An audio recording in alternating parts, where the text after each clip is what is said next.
ত্রিভুবনের বাদশা কে? কে? ইন্না বাদশা রাব্বিকা লাশাদীদ। বাদশা শব্দটা আল্লাহর জন্য খাস। আশ্চর্যের বিষয়, আজকাল আমাদের সমাজে মুফাসসিররা একটা শব্দের অর্থ তো দূরের কথা, একটা শব্দের পার্থক্যই বুঝে না। তারা আন্তর্জাতিক মুফাসসিরে কুরআন হয়ে গেছে। তারেক মনোয়ার সাহেব তিনি বলতেছেন বাদশাহ শব্দটা একমাত্র আল্লাহ পাকের সঙ্গেই যায়, আর কারোর সঙ্গে যায় না। এখন বাদশাহ শব্দের অর্থ এই যে আমার কাছে দেখতেছেন আল মুজামুল ওয়াফি, এটা সবচাইতে বড় আরবি অভিধানিক। এখানে বাতশা রব্বিকা লাশাদীদ, বাতশা শব্দের অর্থ পাকড়াও করা।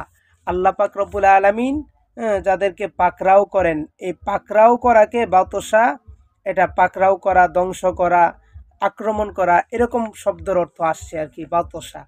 হ্যাঁ, এখন সবচাইতে বড় আশ্চর্যের বিষয়, মাওলানা তিনি কি আন্তর্জাতিক মুফাসসিরে কুরআন হয়ে গেছেন, এই বাদশাহ শব্দের পার্থক্য তিনি বুঝলেন না। তিনি বাদশাহ শব্দরে বাদশাহ শব্দ নাকি বাদশাহ শব্দ, নাউজুবিল্লাহি মিন যালিক।